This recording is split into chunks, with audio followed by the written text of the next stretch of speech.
Let me respectfully remind you,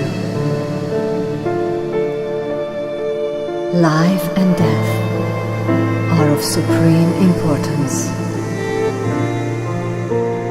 Time swiftly passes by, and opportunity is lost. Each of us should strive to awaken.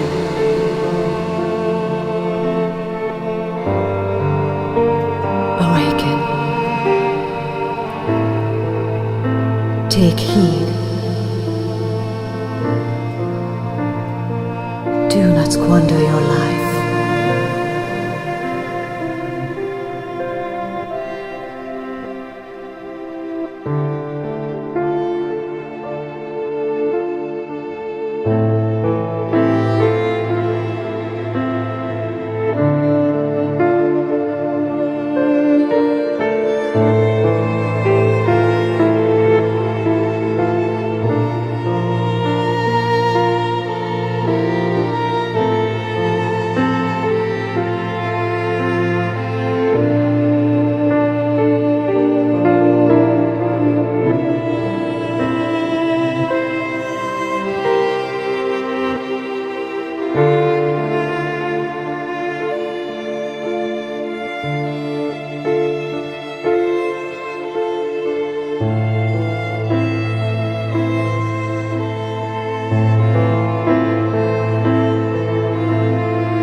Humanity has descended deep into the material realm, putting its roots into the mental and physical layers of our being.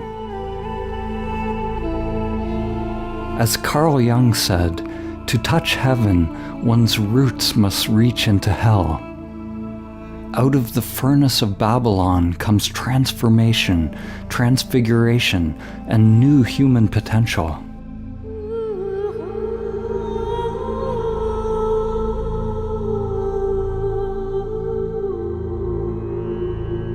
The Eastern traditions say that the lotus of awakening grows out of the mud of samsara, out of suffering.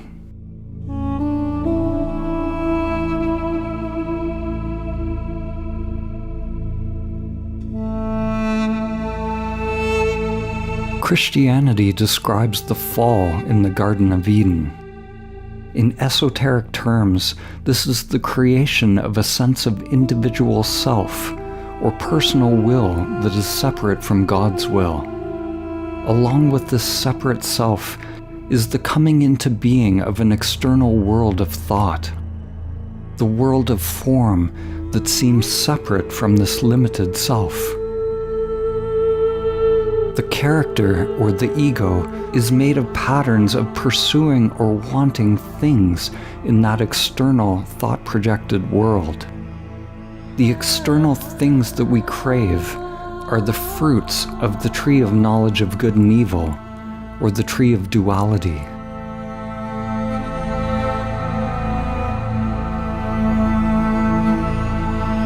You could say that original sin is the desires of egoic or dualistic consciousness.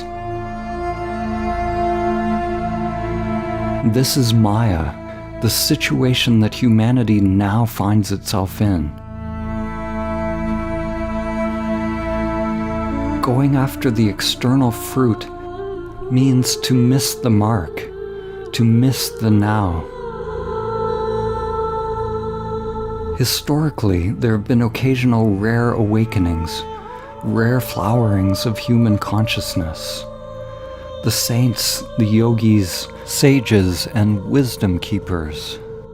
But humanity now has a unique opportunity to make this journey as a collective, en masse, to envision and co-create shared new realities as we rediscover the higher worlds and wake up from the collective dream of the limited self.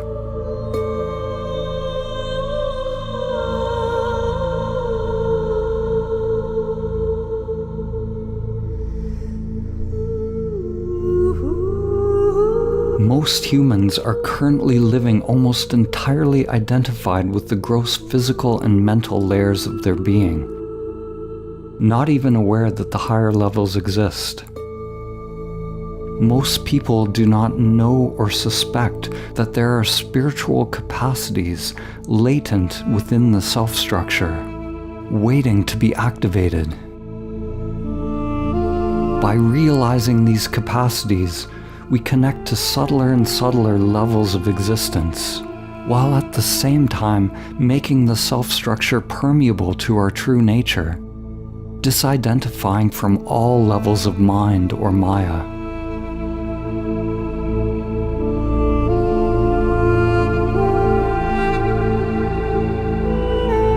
If we examine the spiritual traditions that have existed throughout history, we find that the great sages, mystics, and seers describe a continuum of existence.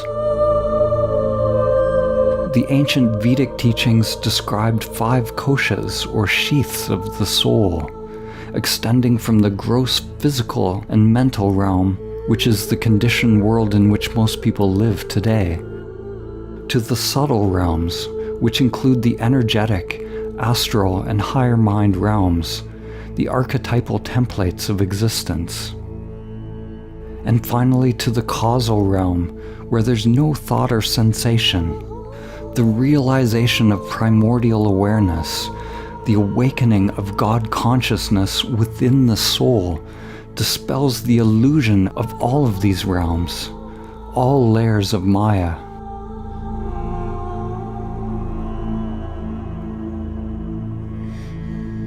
The ancient traditions contain numerous conceptual and language frameworks that point to this continuum from gross to subtle to causal. Whether it is the chakra system or kosha system of the Vedic traditions, or the dantians of Taoism, all levels within the field of change are Maya, the spiral that obscures our true nature, yet is the very expression of life itself. It is through the spiral of life that we experience human life. When all levels of Maya are realized to be empty of self, what is possible is an unfathomable non-duality, or mystical union beyond all language, which includes yet transcends all of the other levels.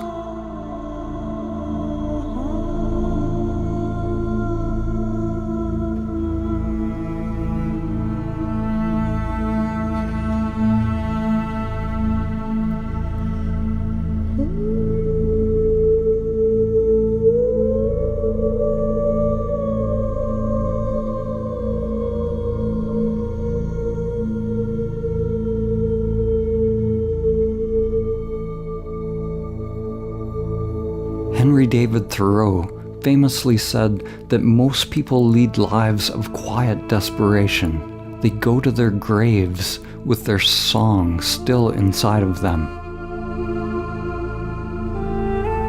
Their desperation comes from an endless searching outside of themselves, the pursuit of things, money, power, relationships, approval from others. The root of suffering lies in one's mental attachment to things, not in the things themselves. It doesn't matter what you have. What matters is your attachment to what you have. We form attachments at the sensory level through neuroplasticity. Wherever attention is placed, neurons fire and wire together, creating a program in the mind. A tendency towards pattern, which is what the mind itself is. When we have any unconscious tendency or life pattern, we are not actually addicted to the things themselves. We are not addicted to drugs, alcohol, sex, food, or media, but to the sensations that they produce within us. We become free by observing the somatic field directly, the field of changing phenomena at the root level of awareness. We remain equanimous without reacting or judging any sensation as good or bad. To become free, we learned how these attachments are formed by bringing consciousness to the subtle inner world. We start to observe mental and sensory phenomena as a field of change, rather than getting attached to the thoughts and sensations which bring about identification and the very creation of the world of form. This field of change is also called prana, or inner energy, the feeling of inner aliveness.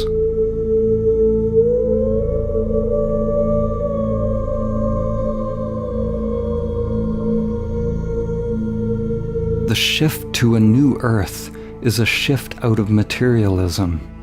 What we are witnessing is a release of the old paradigms and the pathological egoic agenda to endlessly acquire more. What you are seeing around you right now may seem like darkness. It may seem like madness. Actually, this is what awakening looks like on planet Earth. You are witnessing the dismantling of the old patterns.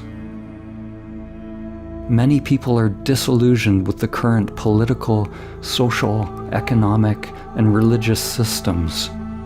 They no longer trust the egoic agendas of the media, industries, and so-called spiritual systems.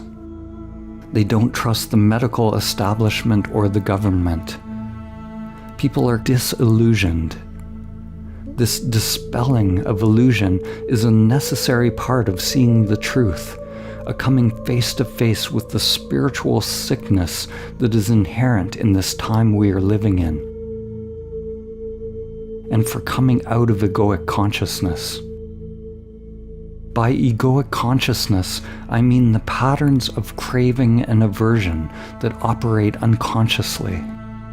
The collective samskaras, or conditioned patterns, which create the conditions of Maya, the identification with our characters, or with social groups, or anything we define ourselves by, with the various personas and archetypes we are playing out in this lifetime. The self-structure is an interface with the world. We don't want to get rid of that interface or destroy it. The path is about disidentifying from it, so that our sense of I, or the sense of existence, is not tied to a limited form, so that we don't suffer when the world of form changes. The human path is a journey from pre-egoic existence, which is the merged oneness that we experienced when we were a baby with our mother, to the creation of a person. We grow, we create a character. This is a necessary part of our evolution in order to bring about self-consciousness, to bring about a sense of self or I. We are actually in an adolescent stage of our development. We're in an ego-identified stage. But the next step beyond self-consciousness is to realize transpersonal levels of self. to realize shared levels of consciousness, various levels of logos or higher mind. You could say levels of soul if you prefer that language. Our sphere of compassion expands. This is an expansion through love.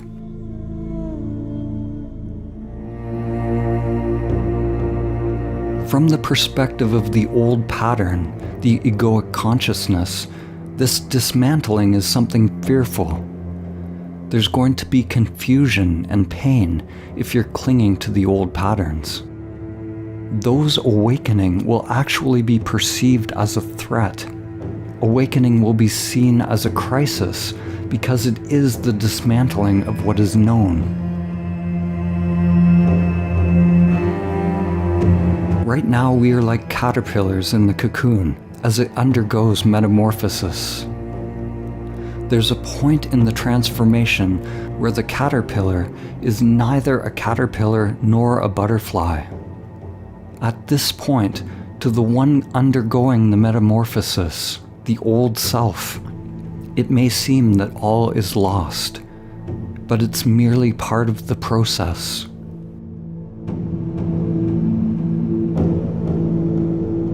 Faith is a surrender to the evolutionary impulse, a deep knowing that we are moving towards Source.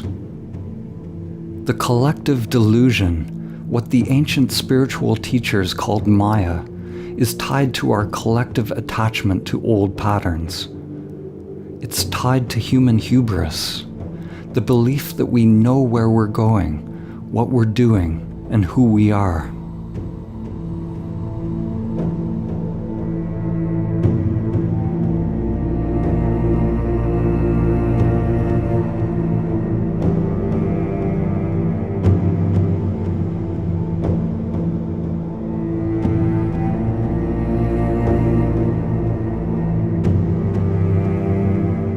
The French painter Paul Gauguin is famous for a painting which he entitled, "Where do we come from? What are we? And where are we going?" These three questions require a humility. To find out what we are, to find out the truth, we first have to acknowledge that we don't have the truth. We don't have the answer if we want to find the answer.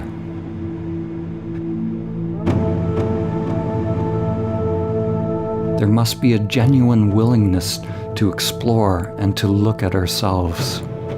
Like Dante's pilgrim in the Divine Comedy, one begins the journey to know oneself in a darkened wood, astray.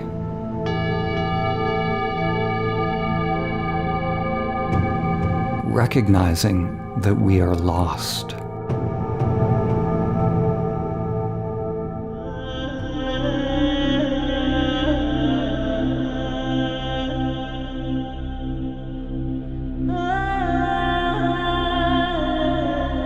In the ancient Vedic traditions, the dimensions of being and becoming were represented by Shiva and Shakti. The archetypal feminine, the downward current or current of manifestation, is represented by Shakti, by the downward pointing triangle, which points toward involution of spirit into the world of form. Shiva represents the upward current, the current of liberation, the upward pointing triangle pointing toward pure awareness without any qualities, evolution beyond the world of form or the transcendent. So long as we are operating within the dualistic world, identified with the limited mind, these two currents comprise the pathless path. We are working within the current of manifestation and the current of liberation, doing and non-doing, inhabiting both the time-bound and the timeless. When these two dimensions are married in divine union, realized as one, it is Samadhi.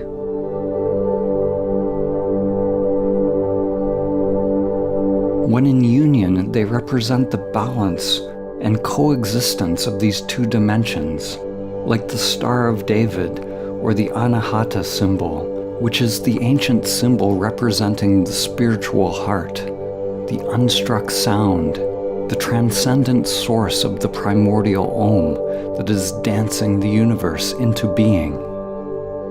It is said that in Samadhi you will hear the celestial music of existence, Musica Universalis, or the flute of Krishna, or what Pythagoras called the music of the spheres.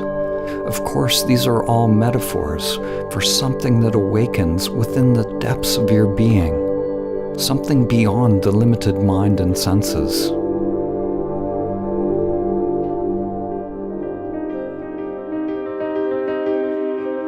There are spiritual systems that focus on the subtle body, using practices such as observing the breath, sensations, working with chi or prana, working with techniques, practices, and processes that can be learned with the conditioned mind. Everything that directly employs and engages the limited mind in order to realize samadhi is part of the via positiva. This is what we call the Shakti path.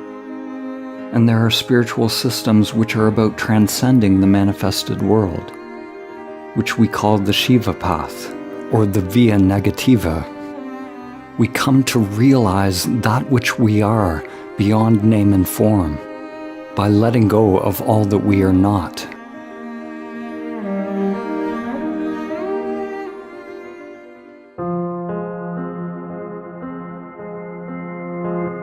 The way to samadhi has been given many names, such as meditation, self-inquiry, or prayer. Most people who practice these things today are practicing some technique, but the ancient form of meditation that leads to samadhi is actually not an activity. It is not something that you do or practice, but it is actually the cessation of the meditator, the seeker or the doer. True meditation is union with what is, and it only begins to happen when the ego fails in its attempt to meditate and realizes its own limitations. The ego, the you that you think you are, must necessarily fail in all attempts to meditate for true meditation to come about. The closer we come to the truth, the closer we come to samadhi, the less doing there is, the less technique there is. The techniques are all part of the past. We drop the doing and the doer. We drop the seeking and the seeker to come to the unconditioned present. Some teachers overemphasize techniques, while some undervalue them. It's important to understand that the technique is a stepping stone. We don't want to abandon the technique, but we don't cling to it.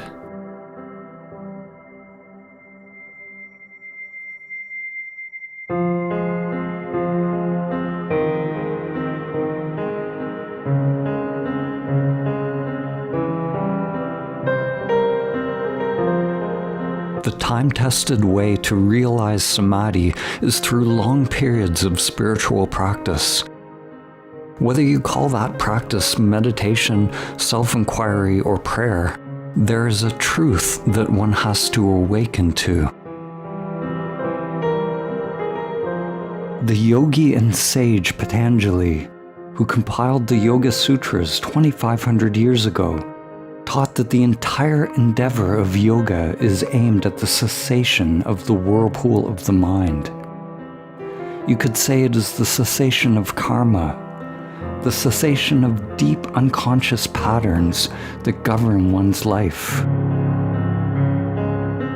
These conditioned patterns were called the vrittis in Sanskrit. Likewise, the Zen master Dogen said that meditation is the dropping off of mind and body. In Buddhism, it is nirvana or nirodha. It's the cessation of the fluctuations of the limited egoic mind, which bring about the identification with a limited sense of self. In Christianity, we find the same perennial teaching, but expressed through a very different metaphor, using the language that was common at that time in history. To realize Samadhi in Christian terms is to attain the kingdom of God through the forgiveness of sins by realizing Christ. The word sin in Hebrew means literally to miss the mark. It means to miss the present moment, to pursue happiness in the objects of the external world, rather than realizing the source of true fulfillment.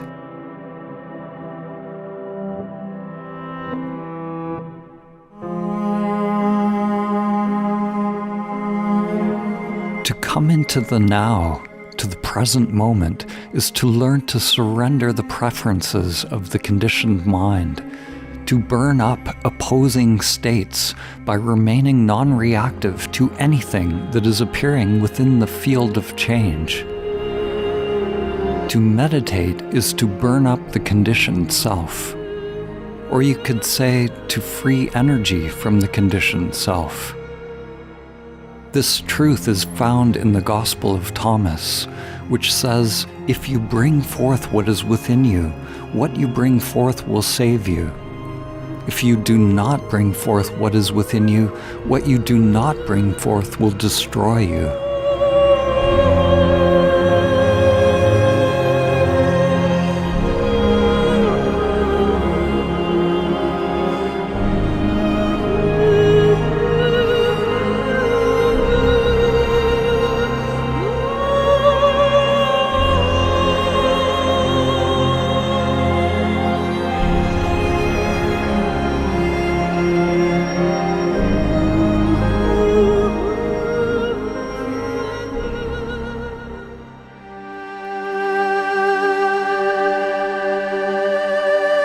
A mountain may be accessible by many paths. One can go straight towards the summit, or sometimes it may be better to take a spiral route. But at the summit, the view is always the same, no matter which path you take.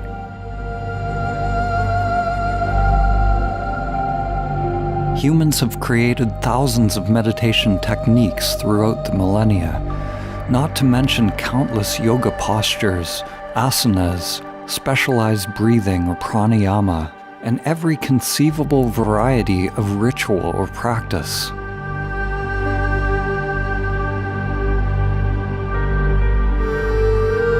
If meditation is simply a cessation or a stopping, if it's simply coming to stillness, then why do we need so many techniques to achieve it? Why can't we just sit and wait for our mud to settle, as they teach in Zen?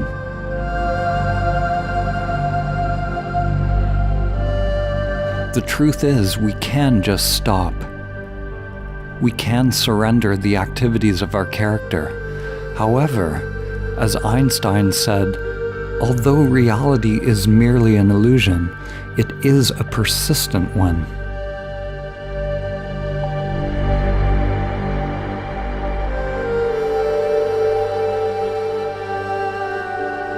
It is this persistence of the illusion that makes it necessary for most people to penetrate into the unconscious mind. To stay awake, we have to purify the avatar of its samskaras, of its karma or its programming, so that the unconscious aspects of self are no longer driving the show. When I say purify, I don't mean that the avatar is somehow bad or negative.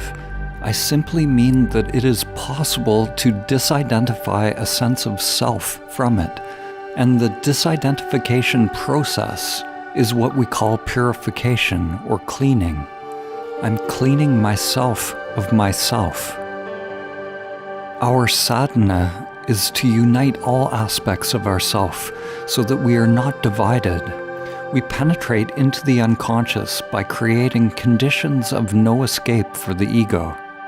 Whether this is through long periods of meditation or self-inquiry, through intensive yoga, qigong, prayer or breath work, or fasting or chanting, or by taking entheogens which open us to the unconscious depths of the mind, we will naturally be drawn to different practices, techniques, and tools at different times on our path.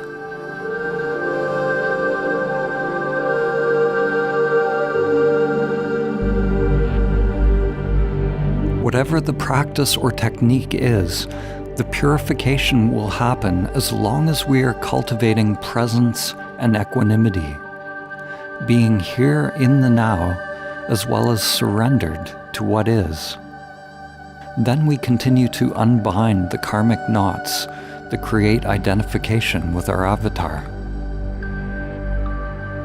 We let go of judging any sensation or thought as good or bad, always going deeper into the sensory field, always perceiving subtler and subtler phenomena, becoming so conscious of what is arising that there is a merging with the meditation object.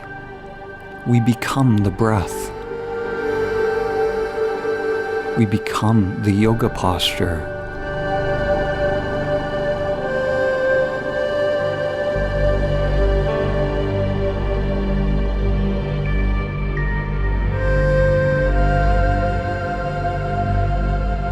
We become the chant.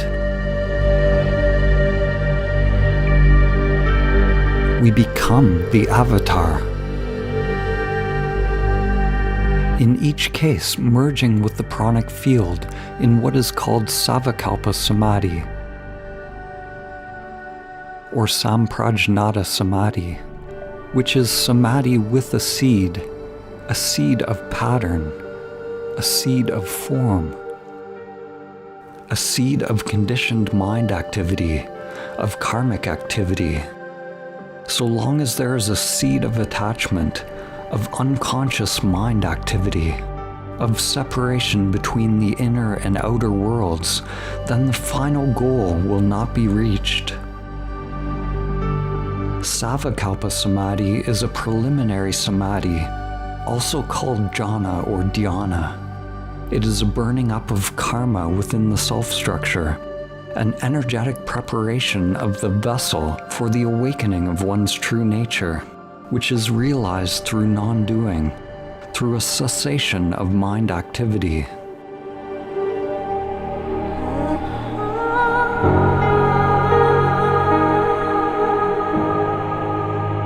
Your mind is like a pond, and your thoughts are like waves or ripples upon that pond.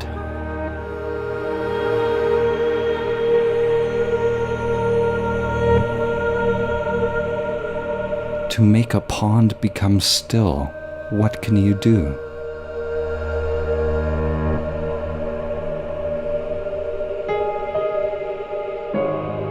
Anything you do will stir up more waves. You can't smooth it out or make it be still.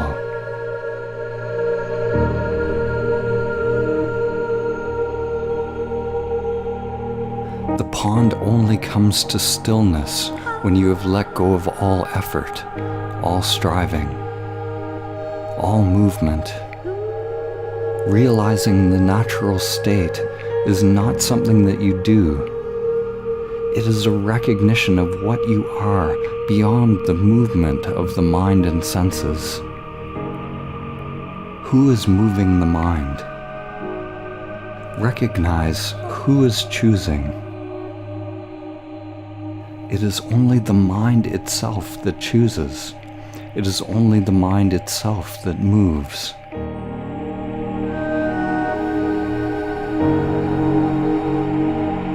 It is only the mind itself that wants to try to still the mind.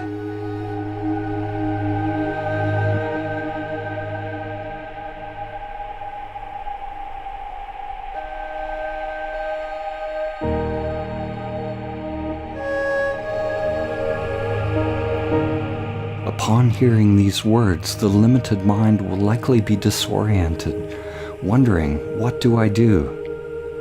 Just allow that disorientation. Become aware of the true self. Become aware of awareness, conscious of consciousness.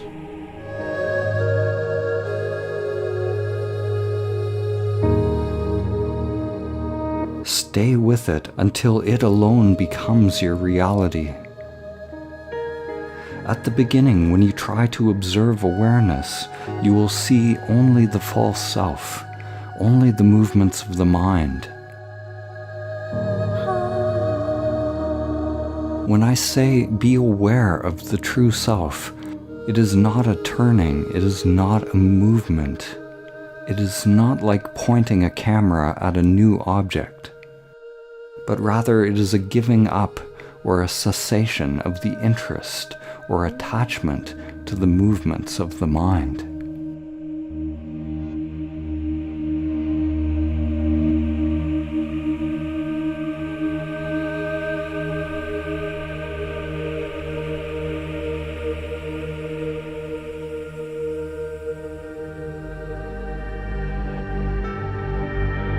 There are two main knots that bind us into identification with the false self.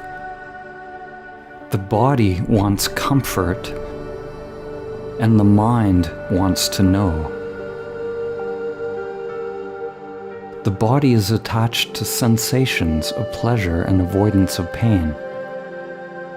All sadhana or spiritual practice that leads to samadhi fundamentally involves two things. First, letting go of the duality of comfort and discomfort, and second, entering into a don't-know mind. Deep inner surrender, energetic surrender, and being thoughtlessly present, choicelessly aware.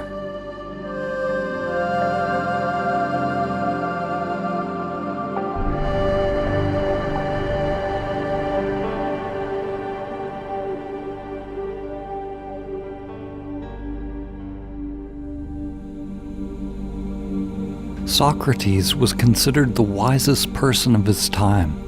He's famous for the maxim, "I only know that I don't know." This is the Socratic paradox. Adopting a don't-know mind, a not-knowing mind, is the gateway to samadhi.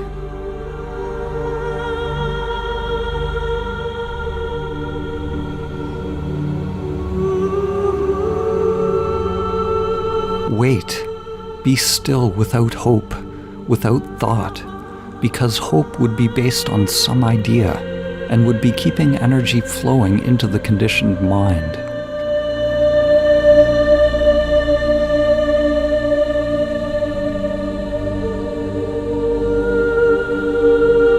T.S. Eliot wrote, "I said to my soul, be still and wait without hope, for hope would be hope for the wrong thing. Wait without thought, for you are not ready for thought."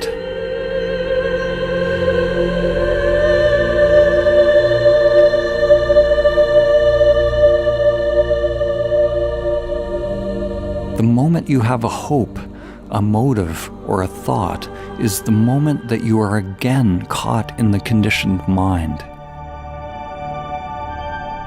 In the Divine Comedy, Dante wrote of an inscription at the entrance to hell.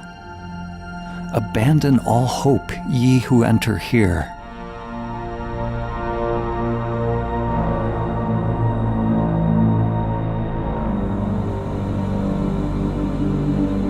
It is actually a very practical instruction. It would make a great reminder if it were posted on the doorway of every meditation center, ashram, church, or temple. Whatever your hope is, it is based on past conditioning. Hope is a kind of knowing that keeps the ego structure searching, seeking, and doing. When we engage in our sadhana, our spiritual practice that leads to samadhi, then we must abandon all hope, all projections into the future, accepting that we don't even know what to hope for. This is a humbling for the ego.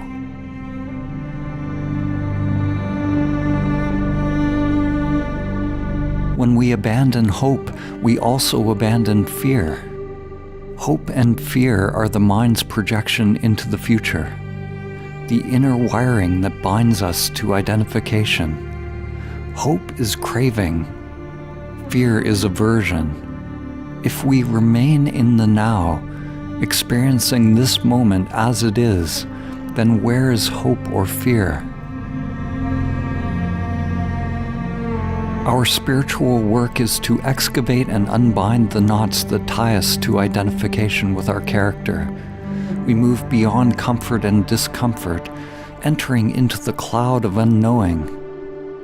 We can do this both through formal practices and in day-to-day life. To meditate, to know yourself, is to burn in the now.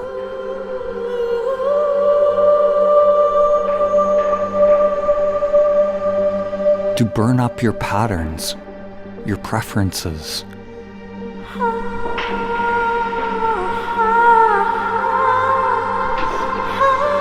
And it is not something separate from your life. To be able to drop your pattern, your reactions and your judgments while you're in the midst of them. To drop the fight is the deepest practice. This is the only fight that you win by giving up, by surrendering, by dying on the battlefield, willingly climbing onto the cross.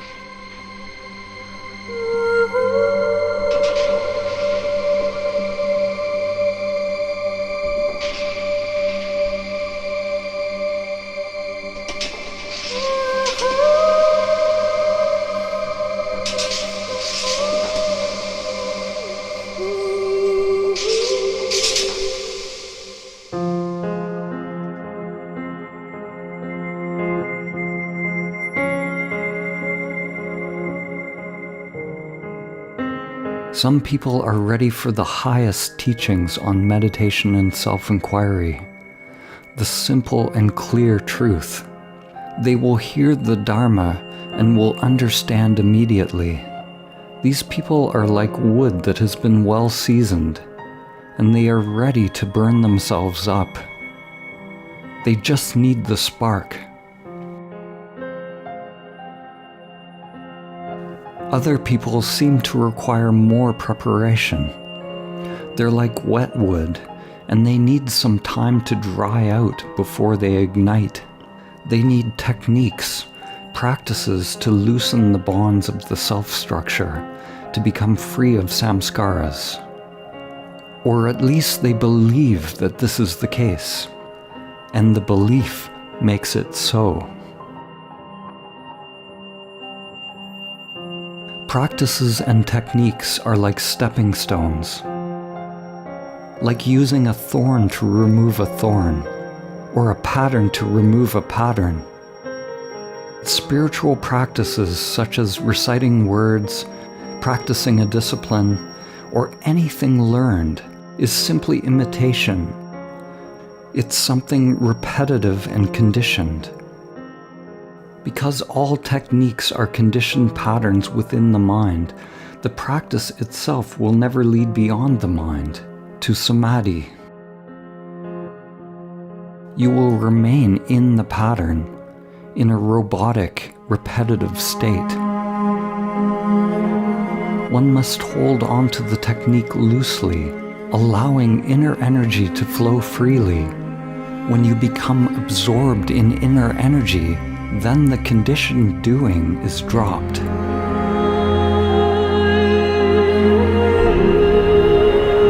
The conditioned doing, the unconscious programming, was formed due to incomplete experiences. Whenever we have an incomplete experience, it creates an impression in the mind. It creates a little program in the unconscious. This programming or conditioning can come from traumas or simply experiences that we have turned away from because they were too painful. Our self-structure is made up of a legion of little programs which come into being because of incomplete experiences. These memory imprints are not only stored in the brain, but within the energetic systems of the body. throughout the nervous system, the fascia, and many networks of nadis or meridians. These programs take energy to run. If energy is trapped in the unconscious, then it's like leaving apps open on your phone, draining your battery. Our sadhana is like learning to close the apps on our phone.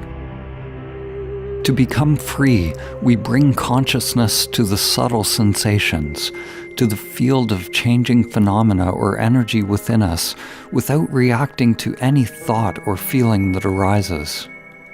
By dropping the preferences of the ego structure, moving beyond comfort and discomfort. Everything in the external world is pointing us in the wrong direction. Society tells us to numb our pain, to seek comfort. The way in is the way out. The way out is the way in. We need to turn toward our pain. We become free of samskaras by having a complete experience, by feeling it without reacting, by burning in it. We have a complete experience of the feeling without the emotion. Emotions are reactions. They are feelings that are intertwined with thoughts. We drop the thinking component and stay with the raw feeling, the raw sensation. It has been said that the path to liberation is not about feeling better, but about getting better at feeling. The ultimate examples of this are Jesus on the cross, or the Buddha's meditation that led to his enlightenment. It is facing one's greatest pain, one's greatest fears, dropping the concepts, the knowing, and the judgments of good or bad. Awakening is merely the beginning step in an accelerated process of inner development, of growing the inner lotus, of becoming a living bridge, of purifying the human vessel to house divine consciousness.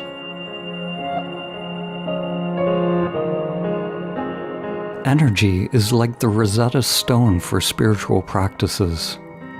If you understand how energy works, you understand the usefulness of the practice. Every technique or practice is interrupting the pattern of you. You are using a conditioned pattern to interrupt conditioned patterns. You must be willing to let go of the technique once it has served its purpose. Otherwise, you will just create an identity around it and a new spiritualized self-structure.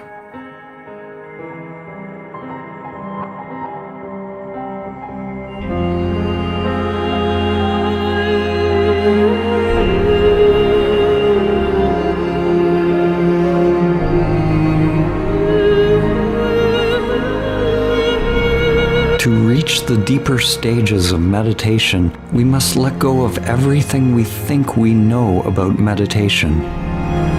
The ancient terms for meditation, jhana, dhyana, zen, or chan, refer to a sort of inner dissolving, a kind of meditative absorption, a transformation or inner purification of egoic conditioning. The ancient meaning of the word jhana is related to the Pali word japeti, which means to burn up. It is a burning up of defilements, of sin or samskaras. It's a burning up of identification with the false self, a burning up of delusion, a burning up of all preferences out of which the ego construct is made, and a release and coming forth of inner energy. One becomes equanimous with what is, surrendered to what is, attentive to what is.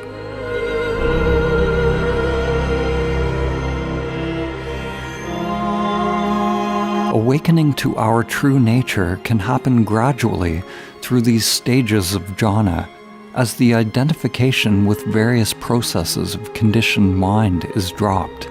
Or awakening can happen instantly. This is called satori in Zen.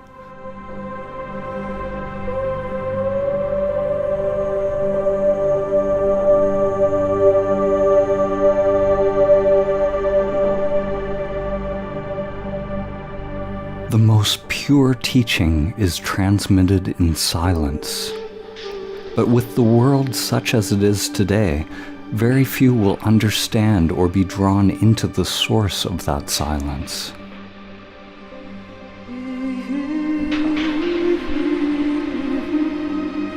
There's a famous teaching by Gautama Buddha called the Flower Sermon.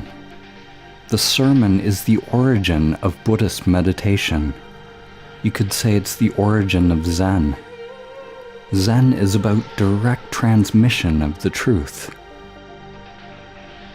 In the Flower Sermon, the Buddha simply held up a white flower. He was in unmediated presence with the flower, abiding in his true nature. That was the whole teaching. Rather than giving a long satsang or teaching with words, he just let the students sit with the flower for the entire time. Only one student received the transmission. Only one student got it. To receive such a subtle transmission requires a subtle mind. The greatest truth is transmitted in silence. How can we receive this transmission of Buddha mind? How can we receive what we already have, what we already are? Primordial awareness is everywhere when we have eyes to see, and nowhere in particular. Upon awakening, the truth is so simple to see that you don't need the mind. The mind is searching and seeking. When that movement is given up, when that movement is burned up, the truth remains. You already are that which you're looking for, but you're identified with the false self.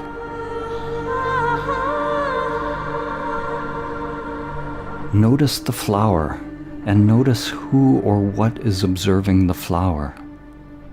What is separating the observer and the observed? Meditation, or jhana, is to be present here and now without the mediation of images in the mind, ideas and concepts. If awareness is absolutely present so that there is no more knowing, even in the unconscious, then there's no more observer and observed. There's no more relationship between you and anything. There's no more flower and separate observer. It is only the limited mind that sees things. The activity of the limited mind is the creation of things. The creation of the experience of time and space, the creation of duality, of experience and experiencer. It is possible to wake up here and now to a profound dimension of stillness beyond the mind. Not pushing away the mind, but letting it be exactly as it is, yet not getting caught in the mind. Don't try to analyze these words. These are not concepts. If presence has realized itself upon hearing these pointers, don't let the mind get involved. As soon as you receive the transmission, turn off this video and abide in awareness as awareness.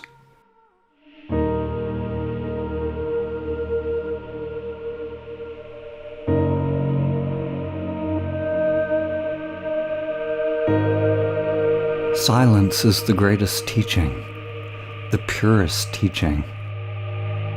The next best teaching is pointing directly at the unfathomable. This next teaching has had many names throughout history. It is pointing toward the transcendent self, or pure consciousness.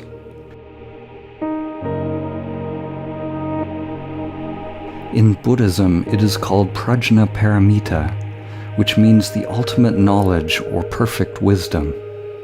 which is distinguished from ordinary knowledge or conditioned knowledge.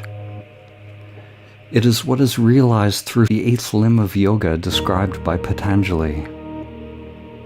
In Shaivism, this awakening could be described as oneness with Ishvara or Shiva, which are names for absolute consciousness.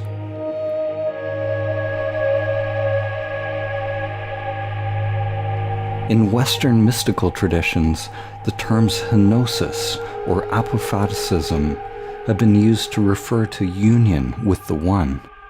Plotinus said that the One transcends all beings, but is immanent within them.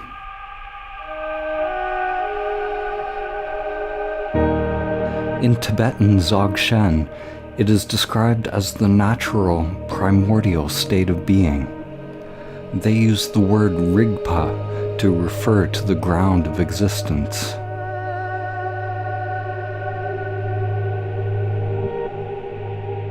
In Sufism, it is the secret of secrets realized through fana, which is annihilation, or learning to die before you die.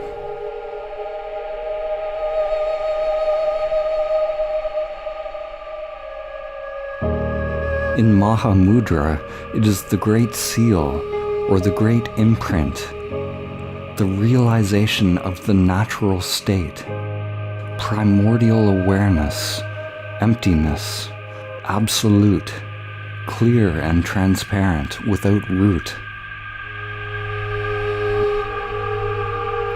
Do not listen to these words with the mind, but recognize within the depths of consciousness that to which they point.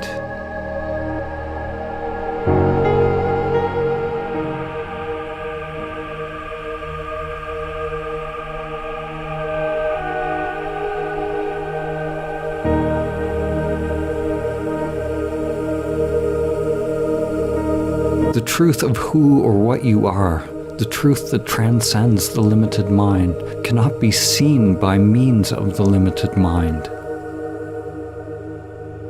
The still point cannot be reached by means of movement. If you want to realize the still point beyond thinking, let go of all interest in thoughts and sensations, all preferences, all phenomena generated by the mind and senses, and rest in naked awareness.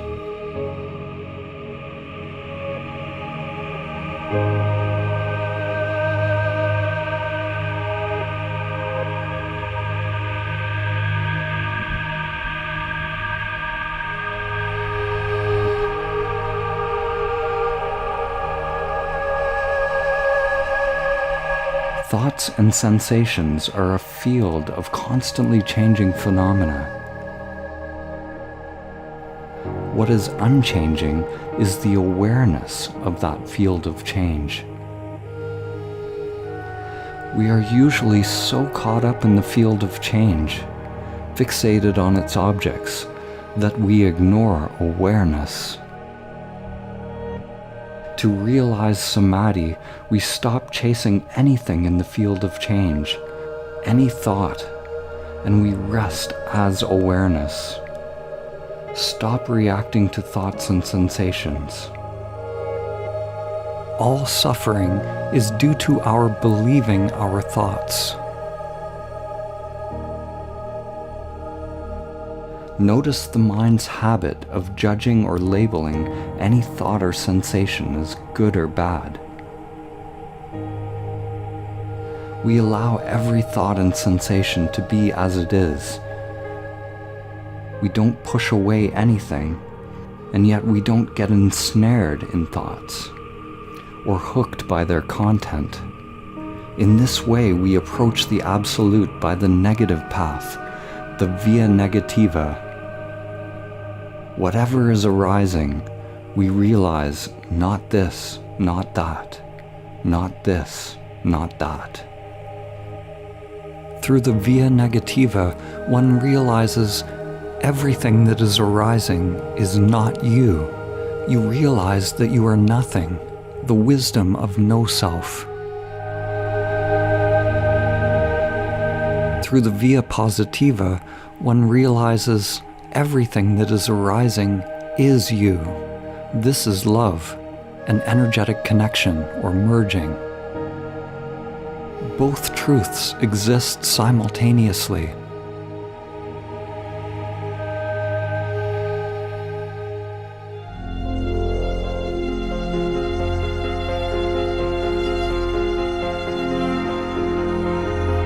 Form is exactly emptiness. Emptiness is exactly form.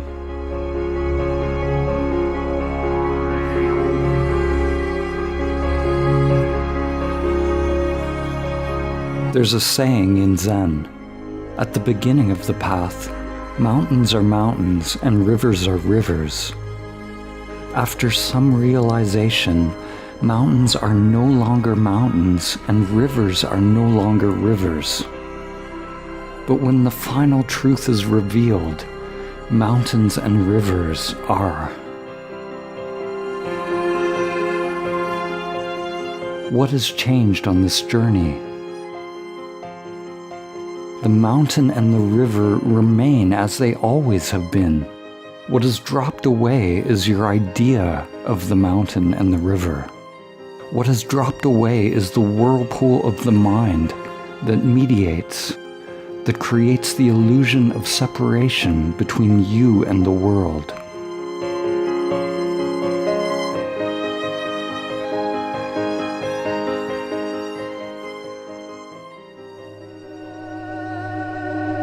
To realize Samadhi is not to achieve some extraordinary state, nor is it about staying in the ordinary state of mind.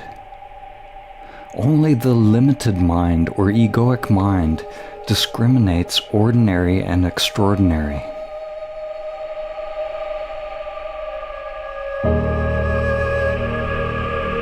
Turiya, the stateless state, sometimes called the fourth state, is non-dual reality.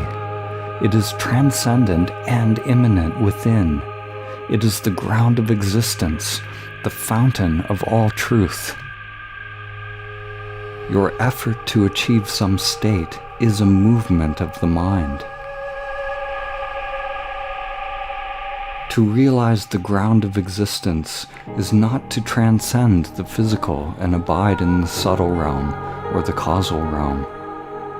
All of these dimensions of yourself exist simultaneously. Gross, subtle, and causal exist here and now. It is only the limited mind itself that creates the division.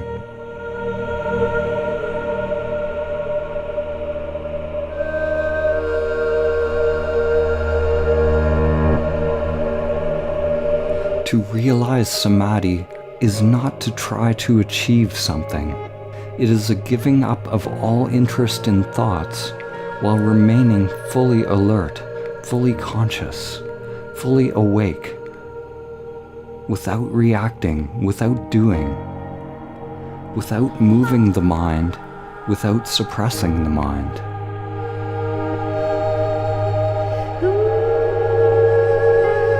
To be aware, to be fully attentive to what is happening, without the mediation of egoic conditioning, without concepts, without controlling, manipulating, or distortion, without the filtering of the limited mind. It is to be present without choosing.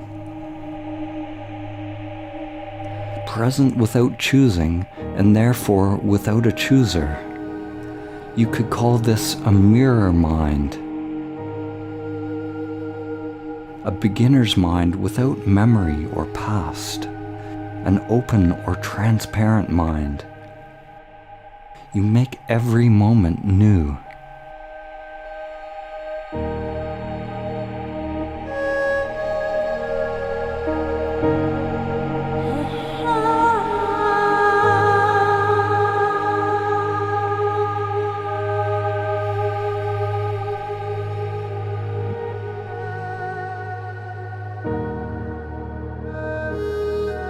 Every time that the mind moves unconsciously, even the tiniest movement, it is due to the filtering, through the conditioning of the limited self-structure. Whenever the mind moves unconsciously, it is due to some unsatisfactoriness, which is called dukkha in the ancient traditions. How do I let go of dukkha? How do I let go of all unsatisfactoriness? Listen closely. To the limited mind, there's a paradox. The limited egoic mind hears the question and wants to know how. How do I do it? But that limited mind can't do it. The limited mind will always fail in any attempt to realize samadhi. It must fail. The limited mind does not awaken. Primordial awareness wakes up from its identification with the limited mind.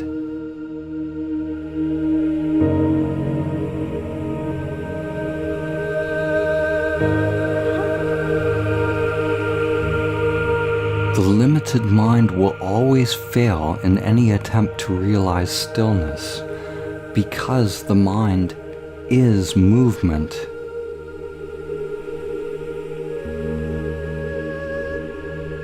The mind itself is movement, and this movement creates the experience of time and space, creates separation. It is an endless process of doing. On the pathless path, we awaken from identifying with the character that is doing to recognizing the dimension of being.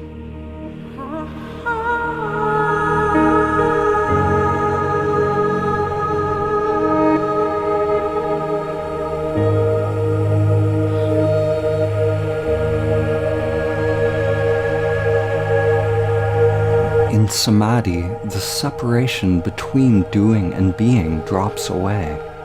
The separation is simply another mind process. When there's no thinking within the conditioned egoic structure, then there's no problem.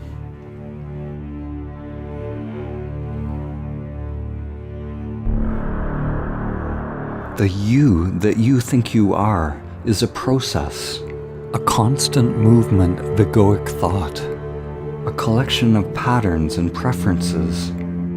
That you has to die. The pathological pattern of you has to end for samadhi to be realized. Let that sink in.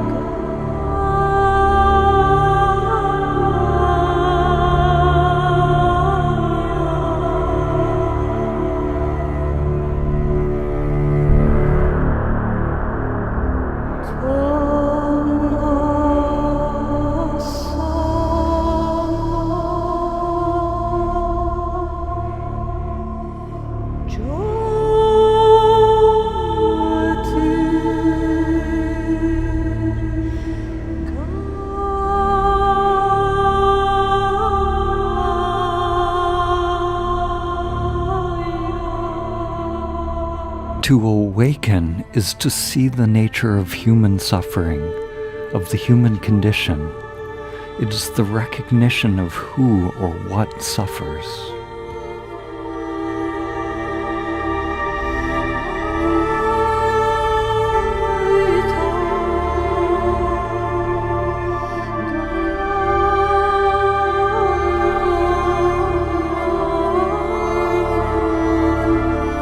There's no technique for realizing primordial awareness, no process that can be learned, no formula that can be practiced.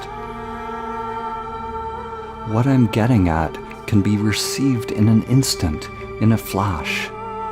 It is precisely the dropping of all formulas, all knowing and all doing, all egoic agendas that creates the optimal conditions for primordial consciousness to awaken.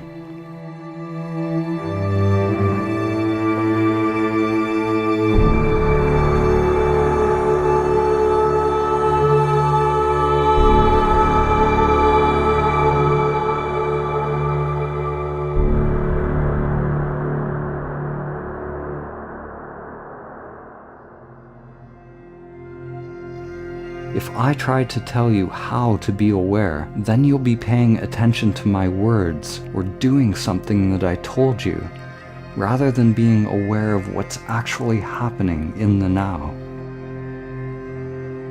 You have to become so conscious of what is, so intimate with existence, that there's no preference, no self or I in it. You inhabit or merge consciousness into what's happening. When egoic activity is dropped, you become that which is arising. Actually, that's not true. More correctly, it's the illusion of separation that falls away. The truth is, we were never actually separate.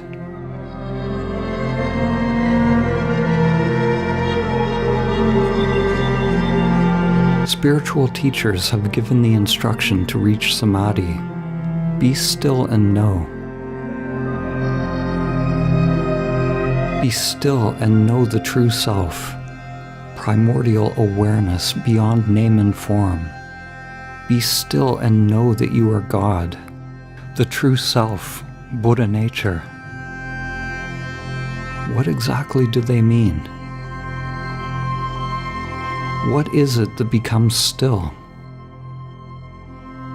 Obviously, no one's physical body can become absolutely still, existing within time and space, because time-space itself is movement. Time-space is mind. The universe is big mind, or logos. The first Hermetic principle is that the all is mind. The universe is mental. If the universe is mind and mind is movement, how can I be still and know? How can you be still on a globe, spinning 1,000 miles per hour around its axis, spinning 67,000 miles per hour around the sun, moving 500,000 miles per hour around the galaxy, and millions more through the universe? Your heart is beating, cells are moving inside, food digesting, the brain producing brain waves. Your blood is pumping, energy is moving. How can we be still? When the spiritual masters say, "Be still and know," they must be talking about something else, something beyond time and space, something beyond the physical and mental. What is meant by stillness is something that we have no word for in our modern language system. The Sanskrit language, the language of the yogis, has more precise terms which point to the non-dual. The term shunyata is often translated as voidness, stillness, or emptiness. Stillness is maybe the closest English word, but it is inadequate to describe something that is not of this dualistic world. What is actually realized is the primordial consciousness, which is beyond stillness and movement, beyond time. It is eternal, the ground of your being, the essential nature of reality that does not change. Actually, it is beyond change and the changeless. When our true nature is realized, it becomes obvious that silence and noise are a duality created by the mind. Stillness and movement are a duality created by the mind.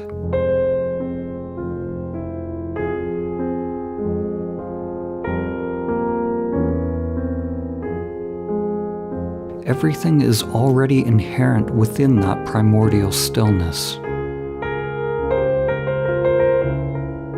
The movement of the world is identical to stillness. Be still and know. Be in motion and know. It is all emptiness dancing. This is not something philosophical, but an entirely different way of interfacing with the world. Actually, it's about dropping the interface, dropping the reducing valve, which is the self-structure, and experiencing your true nature unmediated by the limited mind. The so-called outer world is transcended by realizing stillness, which, when realized, includes that which it transcends.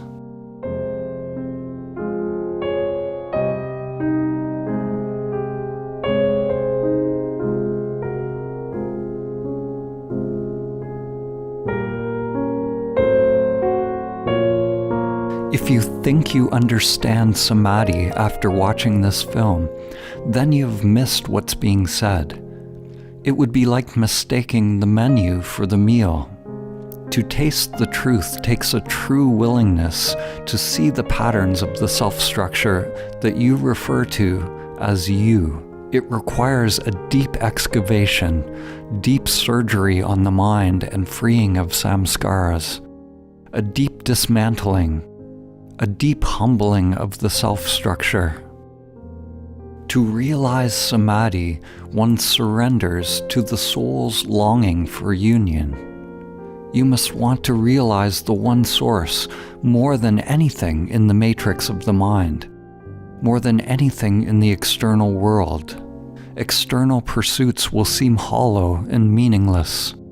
True meditation, true self-inquiry is coming into the now, where everything is experienced, everything is revealed, everything arises and passes away within a field of equanimity and love.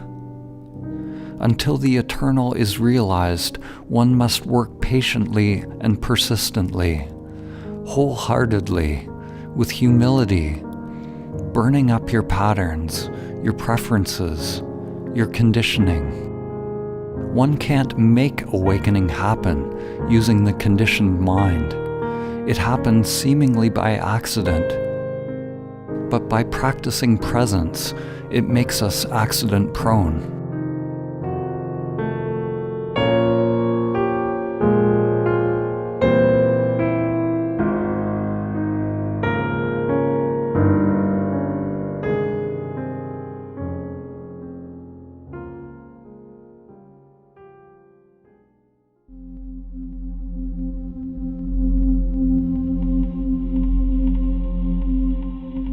The final words of Socrates before he was executed were a warning to the world.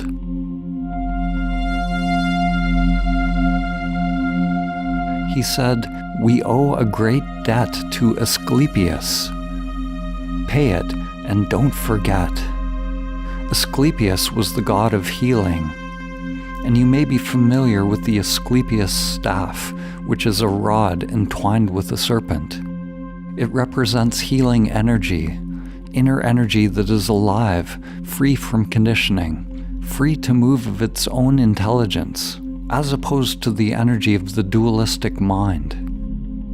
In the early centuries BCE, the Asclepius symbol was emblazoned on some of the first money coins mass-produced in ancient Greece and Rome, and it has morphed into what we call the dollar sign today. It is an ancient reminder hidden in plain view, a reminder that an exchange of money is an exchange of energy. Christ consciousness or Buddha nature is supported by the feminine principle, by Great Mother, by the Nagas, the serpent wisdom. This wisdom teaches us to purify the inner temple, to purify ourselves of ego. The feminine principle has had countless names throughout history. Gaia, Shakti, Sophia, Logos, Mahalakshmi, Parvati, Durga, Isis, Mary, the spiral of life. This living energy of the higher mind is the innate intelligence of the universe. This nature wisdom has been systematically suppressed, demonized, exploited, and controlled throughout the last millennia. In order to free energy from the unconscious definitions that we hold, we must unbind the knots that create identification with the ego structure. Letting go of grasping at comfort, letting go of knowing. Right now, at this time in history, at this time within yourself, the debt that Socrates is speaking of is coming due, both individually and collectively. There is only one currency with which you can pay this debt. You must pay with yourself.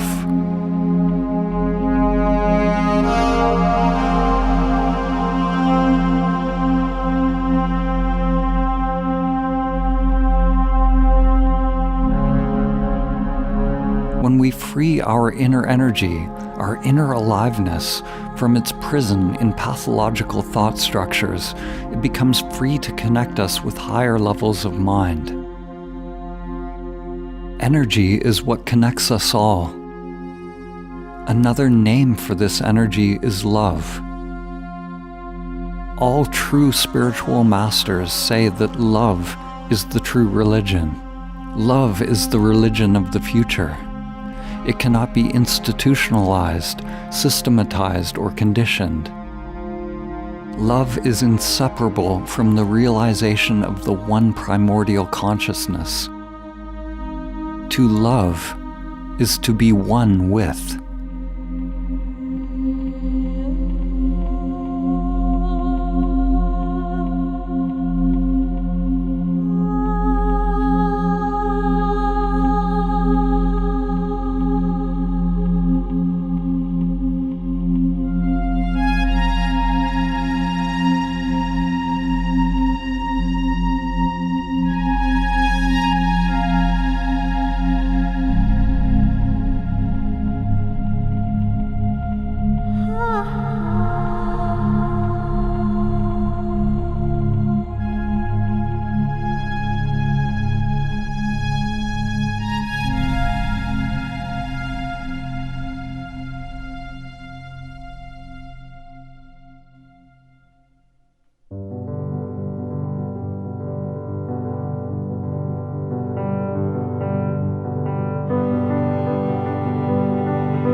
The breeze at dawn has secrets to tell you.